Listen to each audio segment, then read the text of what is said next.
This is Tank's Vlog, brought to you by Allow Me to Be Frank, the weekly podcast you can hear right here on iTunes and SoundCloud.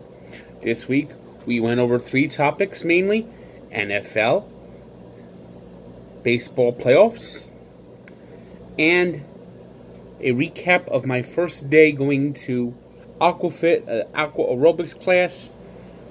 You'll be glad if you listen.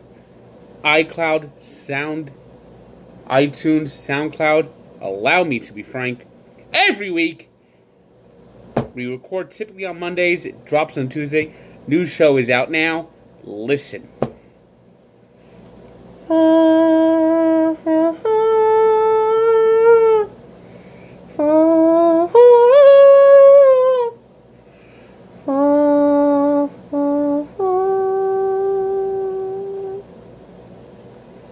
Yes, another Yankee season has ended in bitter disappointment as the Red Sox went into the Bronx and danced the night away.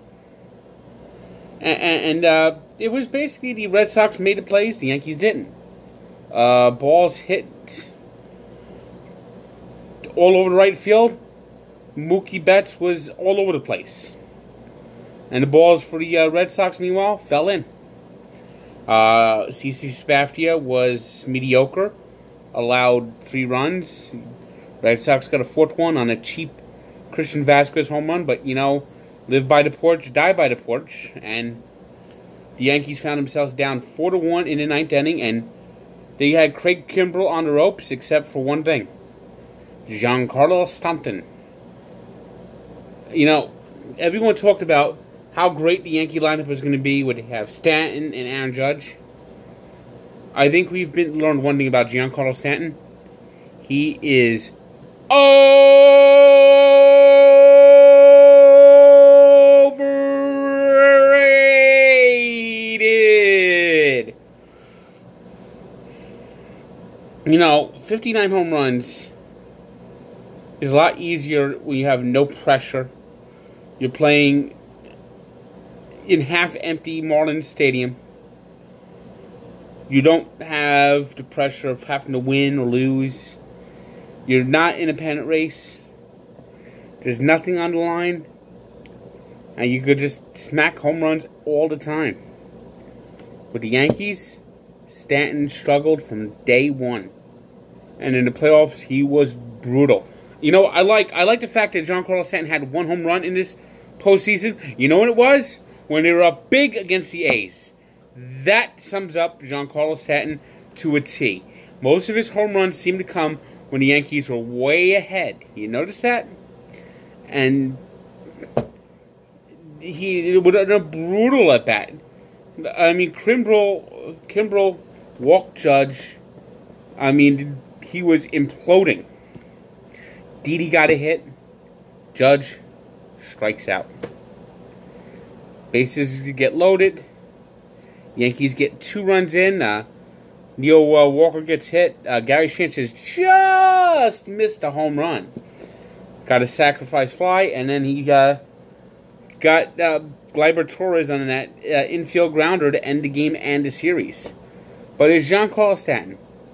All this hype, all the money he makes, and he's a bum.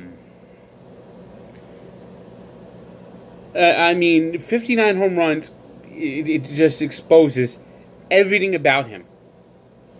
There's no doubt to me that there's no more overrated player. Overhyped, overrated, he doesn't run well. He can't field. All he does is hit mistake pitches a long way. That's it. And if they're playing a good team in a clutch game, Giancarlo Stanton is not going to come through. That's the bottom line. He is not. He doesn't have a clutch bone in his body. So it's going to be Red Sox Astros. The 2 teams combined for 211 wins. That's going to be one hell of a series. And Giancarlo Stanton,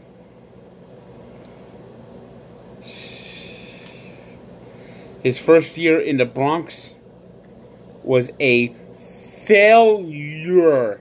A major league fail. Hockey. Tuesday night hockey. We had the Flyers home opener. And they were chum as the Sharks went in and ate up Philadelphia 8-2. They got 2 goals from Evander Kane, 2 goals from Joe Pavelski. They scored 4 in the first, and it just was Katie bar the door. The Hurricanes, meanwhile, blew past the Canucks 5-3. It was the Blue Jackets beating the Avalanche 5-2. The Flames went into Nashville, spoiled the Predators' home opener, beating Nashville 3-0 on a shutout.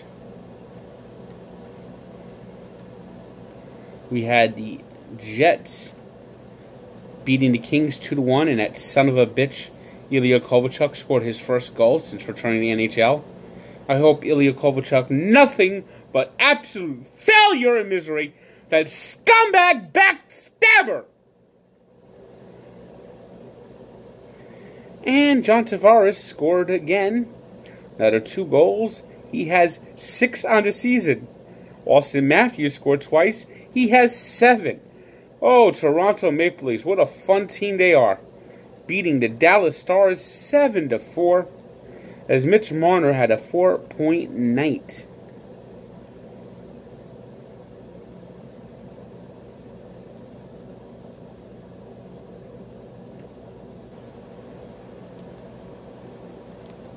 Today's three stars are Christian Vasquez of the Red Sox, whose home run ended up being the difference. Mitch Marner, who had 4 points in the Maple Leafs win over the Stars, and Nick Foligno, who had 2 goals and assists, leading the Blue Jackets past the Avalanche. Today's birthday shout-out goes to the ultimate gunslinger in the NFL, Brett Favre, who turns 49. And we take a look back to 1973, when the Mets, with the rally cry, "You got to believe," became the worst team ever to play in the World Series at 82-80. At 82-79, I should say, beating the Cincinnati Reds, the Big Red Machine, in 5 games. Check out the full story at Barstool Sports and at Sports Encyclopedia, where sports history lives. And a reminder, listen to Allow Me to Be Frank on SoundCloud and iTunes. Good day.